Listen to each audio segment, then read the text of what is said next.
Hello and welcome back to The Legend of Zelda, the Minish Cap. When we last left off, we were heading to the Elemental Sanctuary, and now we're going to learn a new technique from one of the Swiftblade teachers. This particular teacher teaches the technique, I think, the Sword Beam.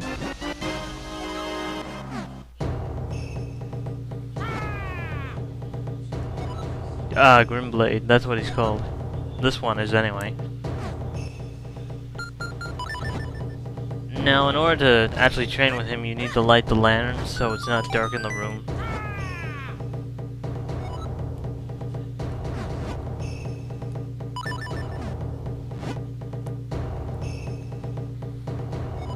Right, the sword beam, it is.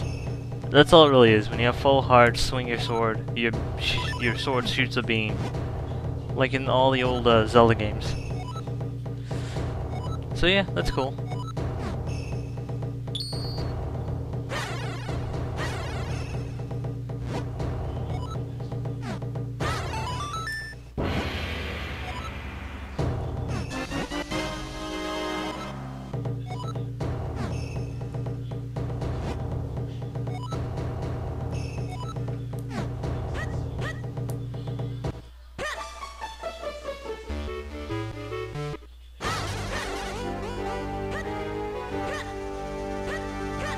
Alright, now we need to go to the guard on the left side and sneak past the guards. We can't enter in the upper area because that guard is blocking the way. So, like in the Ocarina of Time sort of, you had to sneak past these guards.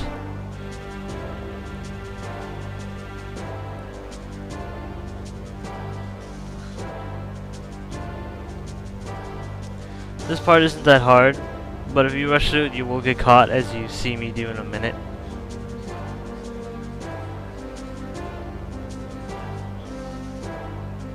If I'm correct, there's nothing around these guards of significant importance, so I wouldn't waste my time with that.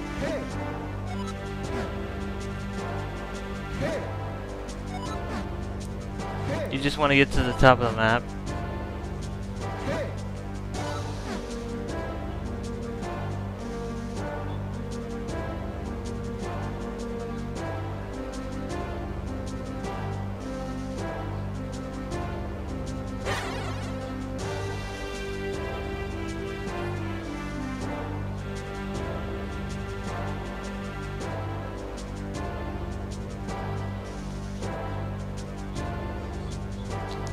Here I was looking at the pattern the guards take so I know when to actually go.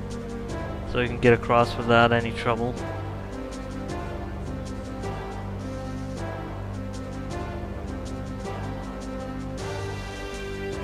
Yeah, these guards are blind, so don't worry about that. Alright, this ladder should be down to the Elemental Sanctuary, but down here is a fairy's fountain. In case you need one, and there's a reason that fairy's fountain is placed right there in the game.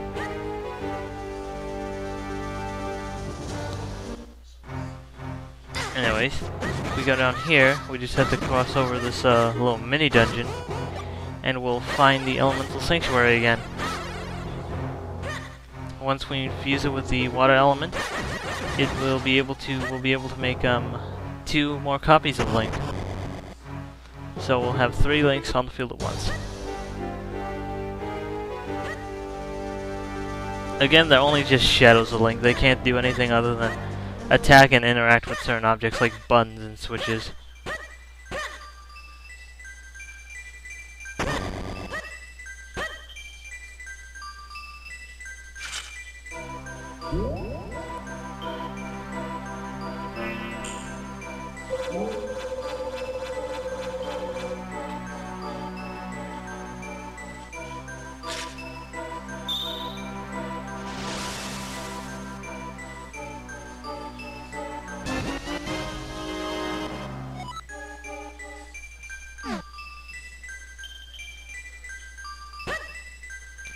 So yeah, from this point on there's not too much to do. We just need to find the grave of the King of Hyrule, Gustav, and then we'll be able to get to go after the wind element, and once we get the wind element, we'll be almost done with this game. We'll have one more dungeon, and of course the final boss.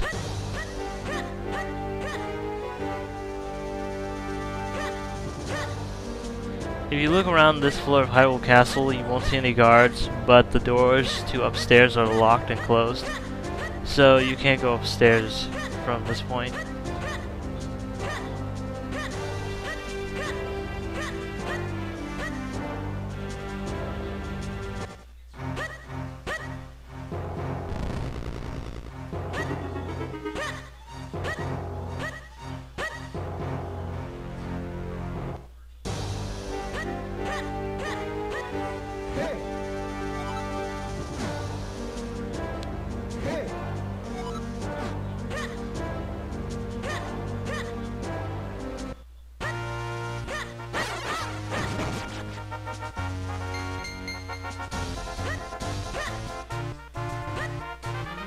What I should have done here was go into the cave, because if you see there's another ladder. I could have gone across to the other side there, but I didn't realize that at the time. So for the next about, I'd say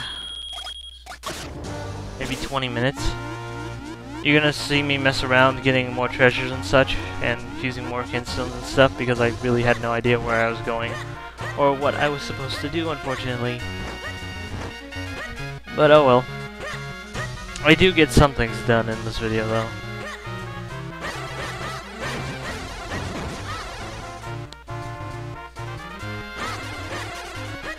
See, I thought the entrance was down here, but it's not.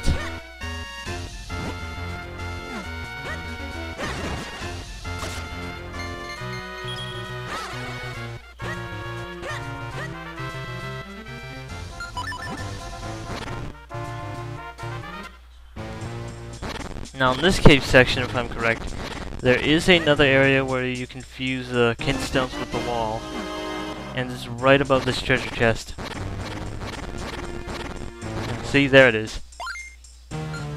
Fuse kinstones with it, and there you go.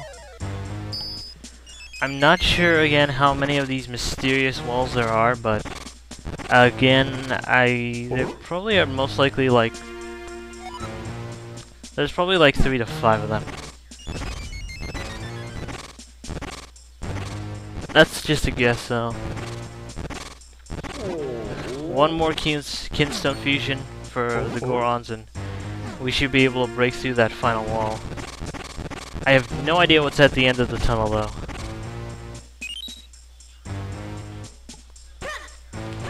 We can go up the ladder, but I want to check the other area of this cave first.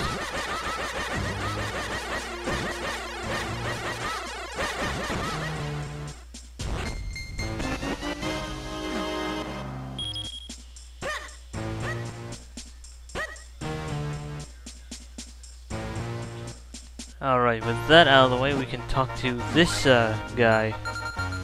Knuckle is his name. Luckily, we can fuse kinstones with him, which will unlock the third tree. The last tree, not sure what the reward is again for getting all of them unlocked.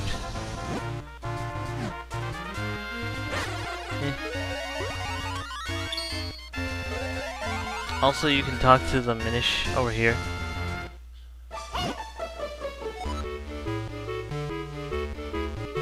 I'm not sure what watery spot he's talking about, but I'm guessing he's talking about the area that gets unlocked when you fuse kinstones with him.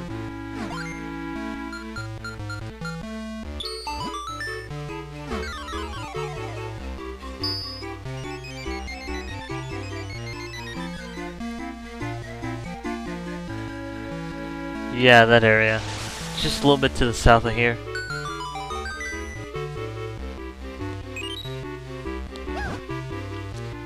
Might be another fairies fountain or a cave with rupees, most likely. Oh no, wait, I remember now. That cave has blue rupees in it. Yeah, we can't get through this cave yet, unfortunately.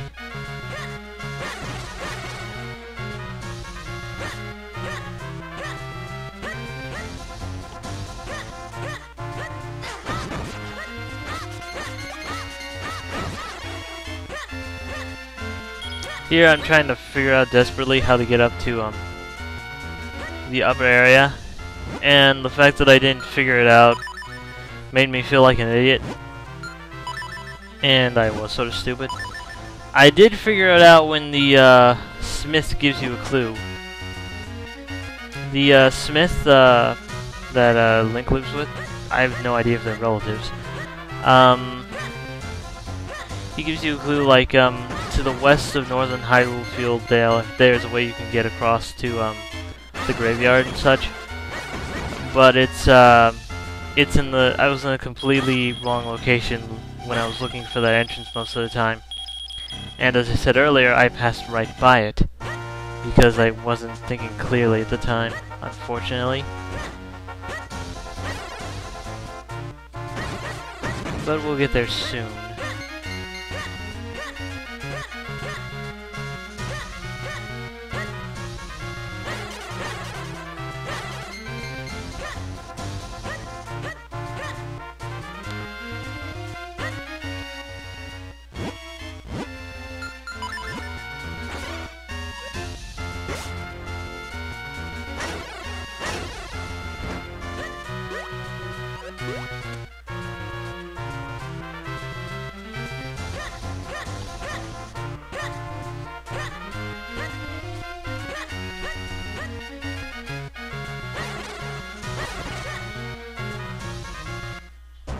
Oh yeah, I go and check out, there's an area in the mountains I thought might have access to it, but I was wrong again.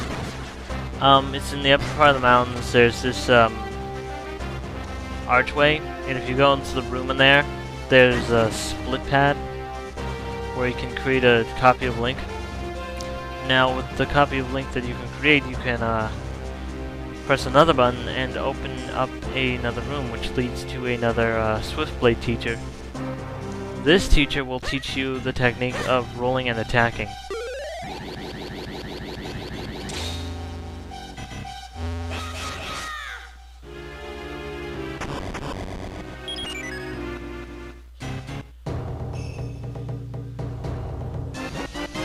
First I grabbed the heart piece, of course, and now I have 11 heart containers, which is great.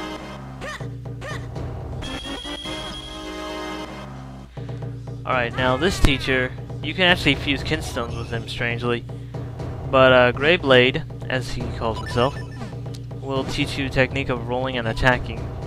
What you do is you roll, and when you stop, don't move, because that's what I did a few times accidentally. You roll and then press the attack button immediately when you stop rolling. You don't move in any other direction. And when you do that, you'll do an attack when you finish your roll, which is like a thrust.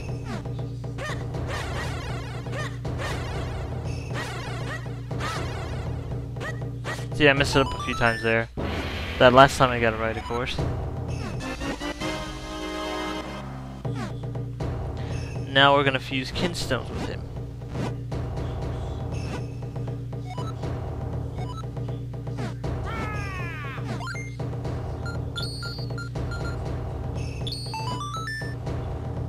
I honestly was glad to see that he had a red kinstone, because I honestly had way too many of those, and I still do.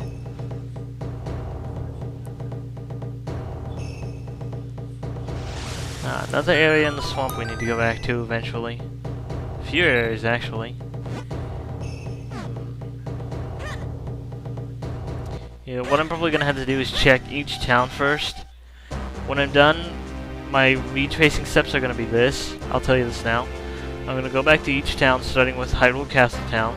Talk to everyone, check to see if I need to fuse a kinstone with them or not. Then check Minish Village. Then check Malari's Mines. Then check with the Sky People. Then I'll check, what's the last place I'll check? I think that's it after that one. Then I'll start looking for each of the places I unlocked with a kinstone fusion. And then, let's see. After that I should get on... I'll see if I can get any more kinstone fusions after that, and basically repeat the process for a bit.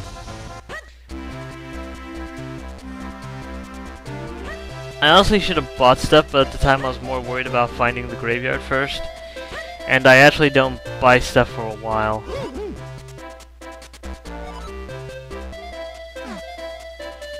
Yeah.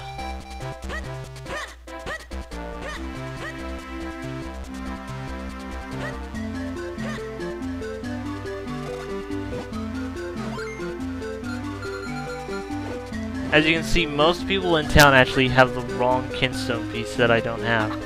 They have that one type of green kinstone that I just don't have any of currently, and I probably won't find a lot of, honestly. And most people in town use that kinstone, so I'm out of luck there. Luckily I found a few that I can fuse with, like this guy, but otherwise I'm just really just stuck.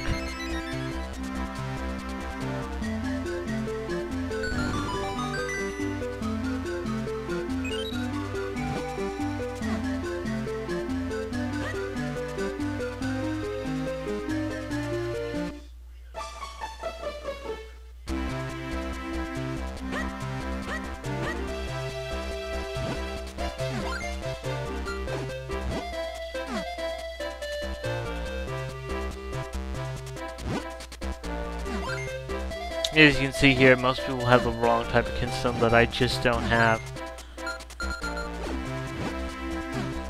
So I can't do anything with them for now.